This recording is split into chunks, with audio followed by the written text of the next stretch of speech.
Mahasiswi tewas di kamar indekos. Mahasiswi nekat mengakhiri hidupnya dengan melompat dari lantai 4 Mall Paragon Semarang.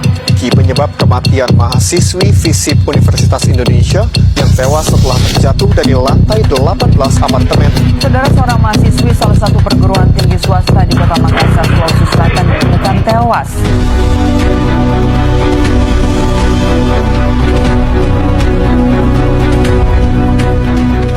12,9 juta remaja Indonesia yang mengalami masalah mental yang dipengaruhi oleh berbagai faktor. Para orang tua diminta lebih peduli dengan kesehatan mental buah hati mereka. Ya, sebetulnya remaja itu di setiap masa mengalami tantangan tersendiri. Baik. Tapi di masa sekarang ini tantangannya lebih berat. Karena kondisi dunia saat ini serta era digitalisasi.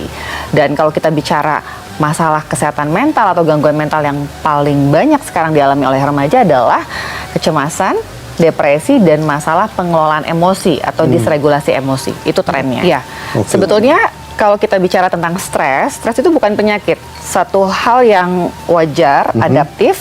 Stres merupakan respons tubuh seseorang ketika menghadapi suatu tekanan atau tuntutan.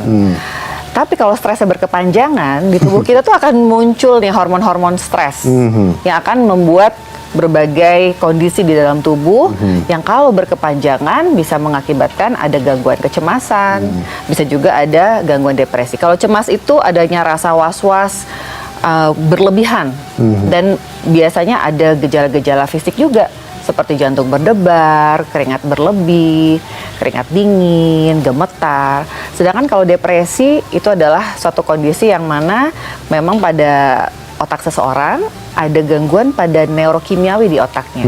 Sehingga muncul perasaan murung, sedih, tidak berdaya, tidak ada harapan. Dia depresi. Jadi kita nggak bisa menilai seseorang mengalami masalah mental atau tidak hanya dari tampilan luar. Karena semuanya ada di dalam pikiran dan perasaan kan. Oke, Dok, ini depresi pada remaja ini karena kurang bersyukur dan terlalu mendramatisir pikiran. Ini mitos atau fakta? Ini mitos banget. Mitos banget? Mitos banget, Kenapa, ya. Dok? Karena depresi itu gangguan medis. Oke. Ya, depresi itu gangguannya ada di otak, di mana ada neurokimiawi di otak yang tidak seimbang. Ada neurokimiawi namanya serotonin itu kadarnya sangat rendah, sehingga membuat orang itu mengalami mood yang cenderung murung, sedih, nggak semangat, dia depresi ya. Selanjutnya adalah stres akademik atau tekanan dalam bersosialisasi itu wajar, tidak perlu diatasi. Mitos atau fakta, Dok? Ini juga mitos. Mitos ya. Mitos ya. Yang wajar stresnya, bahwa stres itu dalam kehidupan wajar. Tapi ketika kita anggap tekanan itu menjadi satu hal yang wajar dan udah dibiarkan saja, nggak perlu diatasi. Nah ini yang nggak boleh.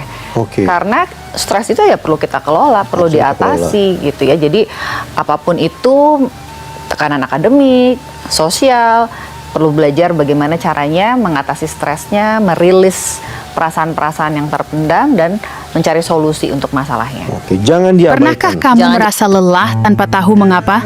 Seolah seluruh dunia meminta segalanya dari kamu. Di tengah keramaian, kamu merasa sendiri. Pikiran dan perasaanmu seperti labirin yang tak punya keluaran. Tapi ingat, merasa lelah itu bukan tanda kelemahan. Itu adalah sinyal dari tubuhmu untuk berhenti sejenak. Izinkan dirimu untuk beristirahat. Ambil napas panjang dan biarkan dunianya berhenti sejenak untukmu. Cintai dirimu dengan kembali pada hal-hal yang membuatmu tersenyum, yang membuat jiwamu tenang. Dan ingat, kamu tidak pernah sendirian. Mencari bantuan adalah tindakan keberanian yang terbesar. Setiap langkah kecil dalam pemulihan adalah kemenangan. Kamu lebih kuat dari yang kamu kira. Jaga kesehatan mentalmu. Dunia ini butuh cahayamu yang bersinar. Hai kamu yang ada di sana. Memang keadaan dan lingkungan bisa mempengaruhi hidupmu. Tapi bagaimanapun juga, kamulah yang bertanggung jawab atas dirimu sendiri. Kendalikanlah emosimu, atau emosi itu yang akan mengendalikanmu. Jangan pernah menyalahkan orang lain atas kesedihanmu, karena kebahagiaanmu adalah urusanmu. Kebahagiaanmu harus datang dari dalam dirimu. Tuhan punya rencana besar dalam hidupmu. Don't give up easily, and most of all, don't give up on him. Merasa terbebani oleh stres akademik, sosial, atau masalah pribadi? Anda tidak sendirian dalam perjuangan ini. Kami memperkenalkan program kesehatan mental mahasiswa, dirancang khusus untuk Anda. Program ini bertujuan meningkatkan kesadaran kesehatan mental, membantu mengelola stres, dan menciptakan lingkungan kampus yang suportif. Dengan berbagai komponen seperti edukasi, dukungan sosial, manajemen stres, konseling, dan pengembangan diri, kami hadir untuk mendukung Anda. Kami terus melakukan evaluasi untuk memastikan program ini tetap relevan dan bermanfaat. Ingat, kesehatan mental sangat penting. Mari bersama ciptakan lingkungan kampus yang sehat dan mendukung untuk semua.